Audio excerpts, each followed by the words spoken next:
Bismillahirrahmanirrahim. Assalamualaikum warahmatullahi wabarakatuh. Baiklah, kali ini saya akan menjelaskan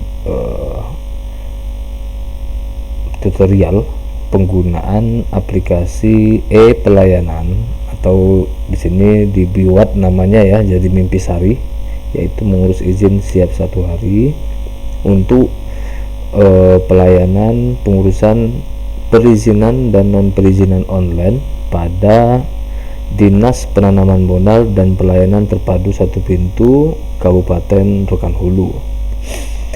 Baik, untuk pertama kita akan simulasi atau kita login sebagai super user ya, super user terlebih dahulu.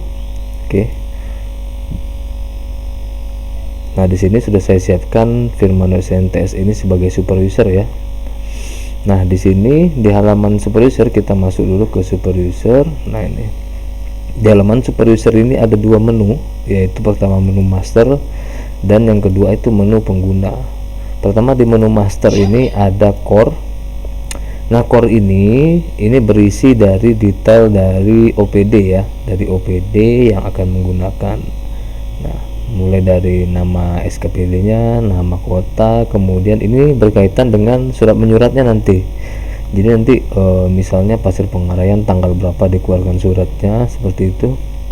Kemudian ini untuk tampilan websitenya, dan di sini nanti ada kepala dinasnya, nama kepala dinasnya nanti tinggal di set di sini. Kemudian karena aplikasi ini menggunakan aplikasi tanda tangan digital, yaitu sertifikat P12, maka di sini harus diedit ya, harus diupload sertifikat P12-nya. Nah, untuk sementara sekarang ini saya pakai P12 punya saya sendiri yang saya bikin sendiri hanya untuk simulasi ya.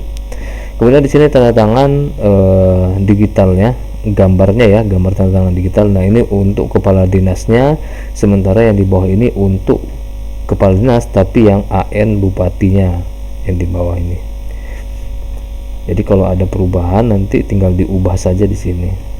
Kemudian di master ini juga ada menu pelayanan. Nah, ini menu pelayanan ini fungsinya untuk mengedit ini ya, deskripsi, kemudian mengedit alurnya. Jadi kalau kita klik edit di sini, ini hanya ada deskripsi saja dan ini tidak bisa diubah ya, karena formatnya sudah baku. Nah, kemudian untuk mengedit alurnya, nah alur ini fungsinya untuk ketika nanti pengguna mengurus perizinan izin operasional pendidikan sekolah formal ini, maka nanti akan divalidasi oleh orang-orang yang berkaitan di dalam alur dokumen ini. Jadi kalau kita lihat alur dokumen ini untuk izin operasional pendidikan sekolah formal, itu pertama nanti berkasnya bakal didisposisikan pertama kali ke operator. Setelah nanti operator memvalidasi atau menerima permohonan tersebut, maka nanti akan didisposisi ke kepala seksi B1, lanjut ke kepala bidang B, dan kemudian lanjut terakhir di kepala dinas. Dan ini masih bisa diubah atau ditambahkan melalui ini ya.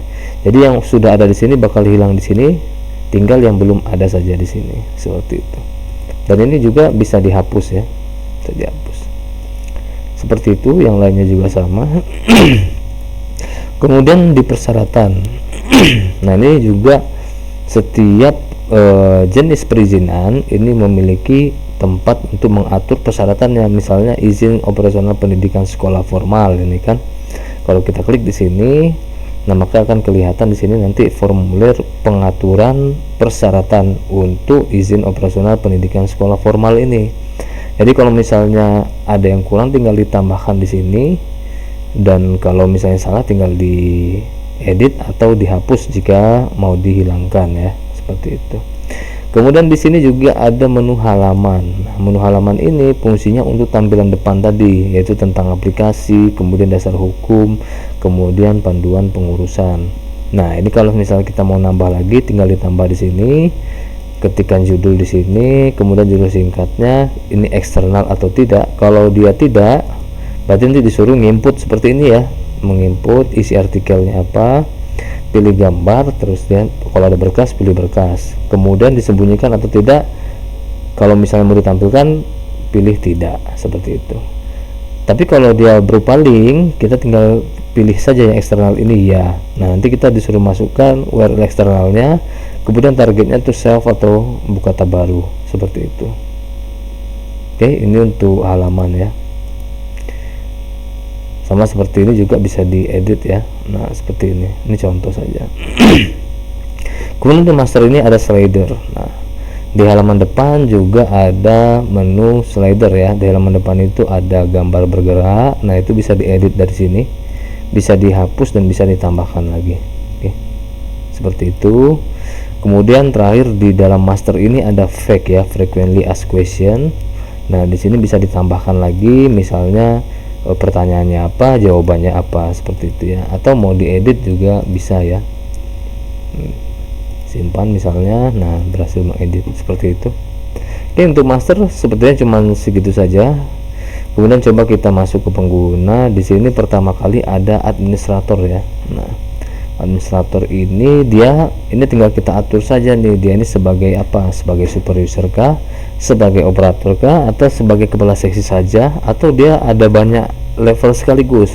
Nah, ini bisa kita tambahkan, nanti tinggal di set di sini emailnya apa, passwordnya apa, dan di grup ini, nah ini tinggal kita pilih dia ini selaku apa, super user kah, operator kah. Jadi dia bisa lebih dari satu level ya.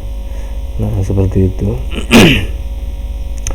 Nah, untuk user yang banyak level, misalnya ini yang sekarang kita login itu kan emailnya ini nih, bisa banyak level sekaligus ya.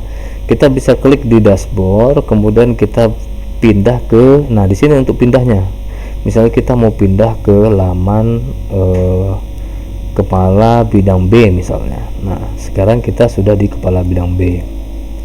Oke, nah sekarang coba kita masuk lagi ke super user tadi. Nah, kemudian di pengguna ini juga ada member ya. Nah ini member-member yang pernah melakukan pengurusan surat ya. Contoh misalnya admin Seriau ini. Jadi kalau kita klik di sini, kita bisa lihat detail usernya. Nah, ini. Jadi si admin Seriau ini kita bisa lihat riwayat permohonannya, kemudian riwayat pencabutannya, kemudian riwayat pengaduan. Nah, seperti itu.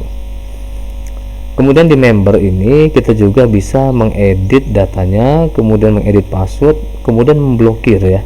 Selaku super user kita bisa memblokir. Begitu juga sebenarnya tadi di administrator juga ada ya. Ada untuk memblokir dan edit datanya juga ada, seperti itu.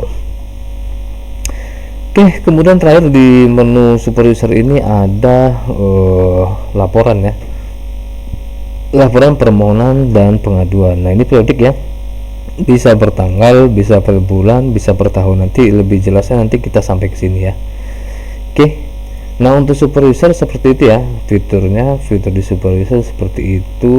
Oke. Selanjutnya kita bakal coba simulasikan suratnya sampai ke proses keluar PDF yang bersertifikat P12 tadi atau dari BSRE ya. Seperti itu nanti kita bakal di operator sini. Oke, sekian. Terima kasih. Wabillahi taufiq wal hidayah. Assalamualaikum warahmatullahi wabarakatuh.